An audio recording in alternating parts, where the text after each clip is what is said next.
Trent, aka oTradeMark here, and one of the things that I'm very frequently asked is for players asking how they can improve their teams, how they can get better at the game. And so for any of you that are relatively new, or you're not towards the end game, first of all, I would recommend watching the Noob to Pro series. I have at least 12 videos that cover all of this, but I'm actually going to be ending the Noob to Pro series this weekend. I'm going to be posting like the last 1 or 2 videos sometime this week, or maybe at the latest next weekend.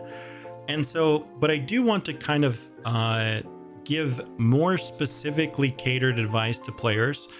And a lot of you have given me the suggestion to basically allow players to submit their teams and then get feedback on it.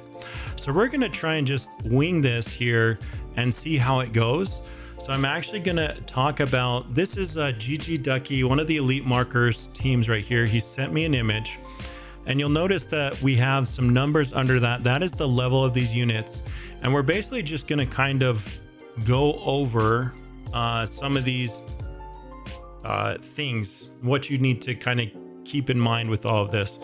And if I can, I'm going to try and open in the background here. I'm not sure if this is going to work. I might have to stop it at times, but we're going to just kind of wing it and talk about this. Okay, so the first thing that I want you guys to notice is that Duckie has 5 limit broken secrets and then 3 shiny divine fighters.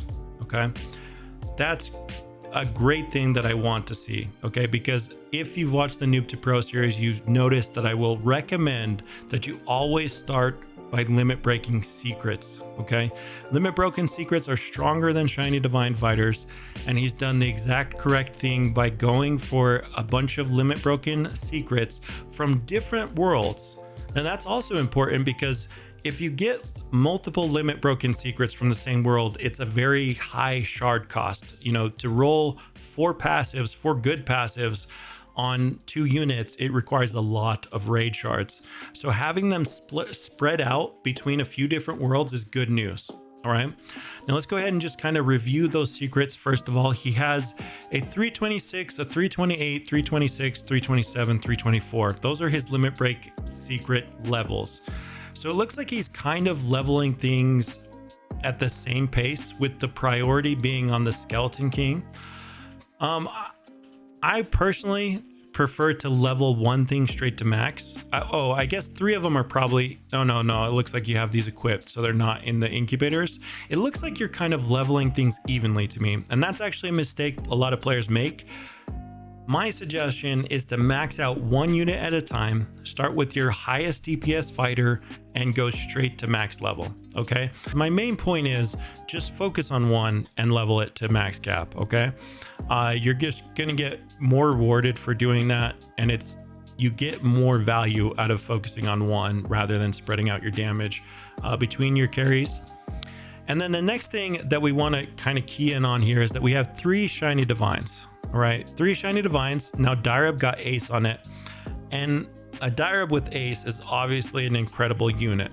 However, I was talking to you earlier, and I had said the thing about Direb is that he was a limited time divine. So I actually wouldn't have invested into Direb unless you were able to get 3 Direbs during the event.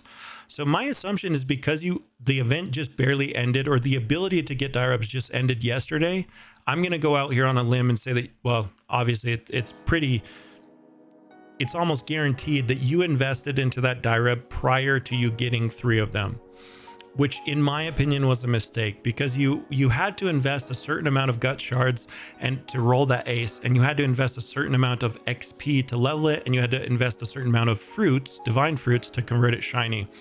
While a shiny divine with ace, or a shiny Direb with ace, is a really good unit, it's actually going to even compete with like some limit broken secrets.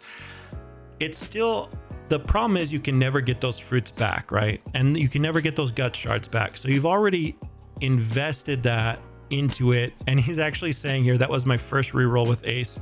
I mean, sometimes you get insanely lucky, and so really the only thing that you've actually thrown down the drain is the amount of divine fruits that it took you to convert. I'm not sure how many you spent to actually convert it, but yeah, it's not the end of the world. It's not even a really big mistake because, like I said, Shiny Direb with Ace is actually going to deal comparable damage to like a Limit Broken Secret. But these other two, the Kaido especially, you know, is one that you already, I can see you have 2 Kaidos and you have Giant, you have a decent passive on him. You know, getting a 3rd Kaido, limit breaking it would be a great idea. And you also sent me a picture here that shows that you got 3 Gyoumeis at some point. So he has a Gyoume at level 325 with solid gold on it, and it's currently in his limit break machine. So that's kind of an interesting unit there. I'm not sure when it's going to come out of limit break. Here it is right here. But you can see that a Gyoume limit broken is now definitely going to be your strongest base damage unit, as assuming that you have enough divine fruits to max out your talents here. He's going to be your strongest base damage unit, but he's not necessarily going to be your strongest DPS fighter. Okay, my assumption is that he will be, but solid gold is not a great DPS passive. Solid gold actually tests around what strong 3 typically tests at, so sometimes a little bit better.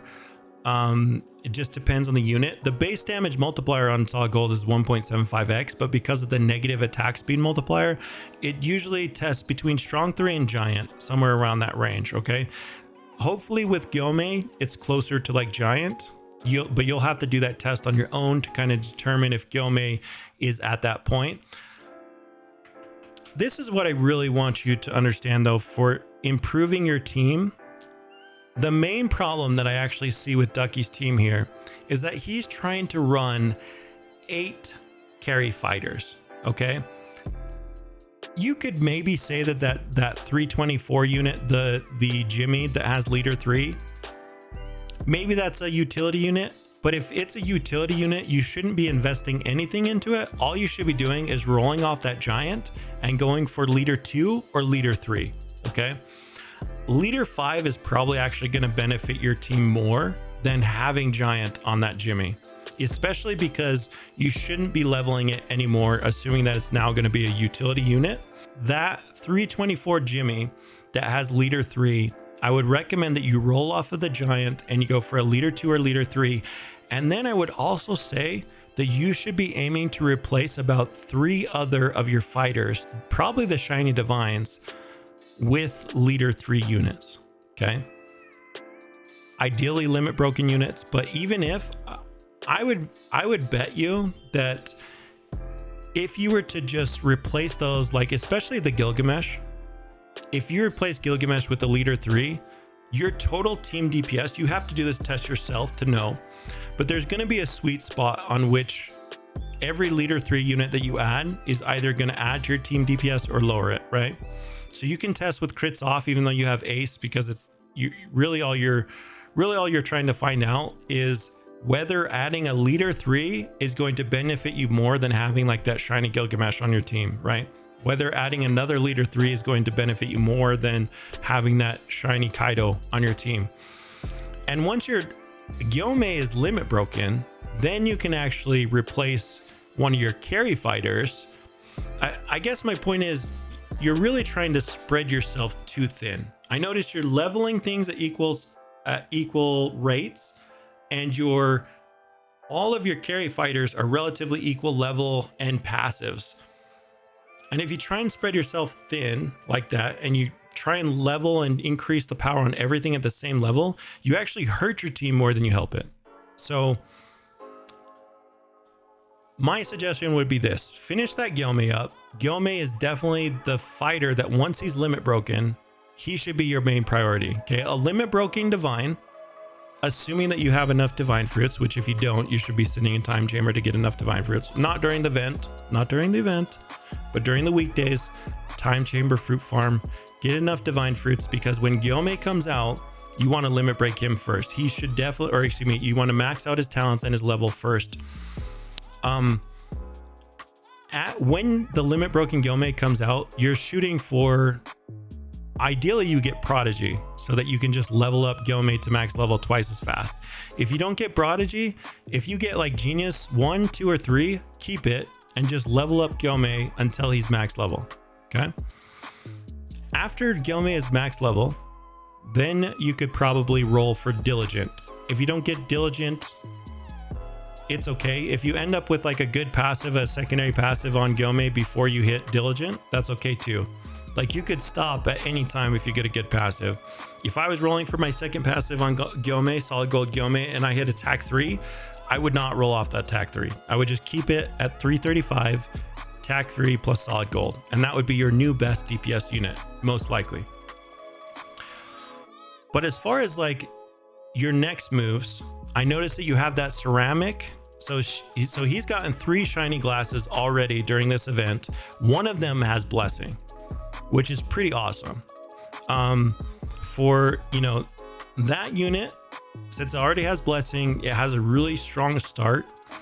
I would definitely limit break that next, and then roll once it's limit broken. I would roll for like attack 3 on that. That would probably be, I think Gyome's still going to beat it out, but you know, that's definitely kind of your next piece of focus. So here's what your next couple weeks is going to look like. Okay, Ducky, if I was in charge of your team, I would stop investing into the shiny divines until you get them limit broken. Okay, so Gilgamesh and Kaido can eventually be limit broken.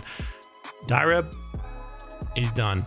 And I wouldn't actually, if you don't already have 2 or 3 Gilgameshes, I wouldn't even go back, because you have to go back to an older world to go for Gilgamesh, right? I don't think that's worth that. If you have the resources to open in the higher worlds, it's better just to go for more Gyomes, more Kaidos, stay in the most recent worlds, unless you don't have enough resources to open there. In which case, it's a little bit of a sacrifice to go back, but it's better than nothing. Limit break ceramic before Kaido. If you have a third Kaido, yes, you probably should limit break your Kaido first. If you have the divine fruits, like a limit broken divine is always better than a limit broken secret. Okay, unless you roll something insane like a monster. Really, monster is the only passive, maybe Time Lord, that I would actually consider limit breaking the secret before. Limit broken divines are just insane, but that's only if you have enough divine fruit and enough resources to do that. Assuming you do, then yeah, Kaido comes first, ceramic comes second. But you're actually you need to DPS all your you need to DPS test all your fighters at the same level, because you need to start focusing on your best fighters. Test your units, okay? Even if you actually need to keep Jimmy at 328, level everything else to 328 except for your shiny divines. I already know they're not, well, Kaido will be once he's limit broken, but Direb and Gilgamesh just basically, I know this sounds super sad, but they're dead to you, okay? Or they would be dead to me, at least. Like I had to get rid of some Mewtwo, some Endeavors. You just end up with extra divines that aren't limit broken, that they just end up being trashed. You don't want to use them as utility units because it's too expensive to invest into that. So you can use them as long as they're still, you know, one of the strongest players on or fighters on your team. But eventually you want to find out like who your strongest 4 or 5 fighters are, max those out, and if one of your fighters is not going to be one of the top 4 or 5 once Kaido's limit broken and once Glass is limit broken, you can actually fuse them into your new, like into Kaido, right? Or into Glass if you wanted. So for example, let's say that your lowest DPS unit ends up being that Jimmy at 328. Okay, I don't know, but let's just assume that. You could take him and fuse Jimmy into your new limit broken Kaido, because it's going to take 10 days or however many days, depending on when you're limit breaking him. You could do that and get a slight boost on your Kaido in levels. It's not going to be a ton, honestly. At 328, you're not going to see a ton of improvement on your Kaido or your ceramic, but my point is, unless those units already have like utility passives on them, it's probably not going to be worth it unless you just have a ton of Orca shards. But you already need Orca shards for Kaido. So yeah, I basically would start to plan out who your top 4 or 5 fighters are going to be and fill the rest of your team with leader units. Okay, leader 3, Plus that other Jimmy, you're going to roll off of Giant to go to leader 5 or 6. Okay. And what your final team is going to look like in about 2 weeks, so you're going to have Limit Broken Kaido, Limit Broken Gyomei, and then like 3 Limit Broken Secrets, and the rest leader 3s. Okay. So that's what your team, or if I was in control of your team, that's what I would do looking about 2 weeks forward. For the next event, I would want my 5 carry units to be max level. My other 3, the leaders, don't matter what level they're at. Okay. You just want as many leader passives on them as possible. And that's kind of what your team would be looking at, 2 weeks forward. So anyways, guys, hopefully this has helped some of you out. I do plan to do this series more often now. The thing is, I'm going to have to create a method for you guys to submit your teams. I need to know the passives, the levels. So we'll probably create a channel in the Discord server where you can actually submit images, but I'm going to need as much details as possible to give you some guidance. And we'll try and select players that are at different places, like in their progression, right? So that you guys we can try and give you as much information here. But this is what I kind of want my Noob to Pro series to transition to, is more of like a critiquing teams type video series. So anyways, Malo, Alpito, thanks for watching, and peace. I'm out of here.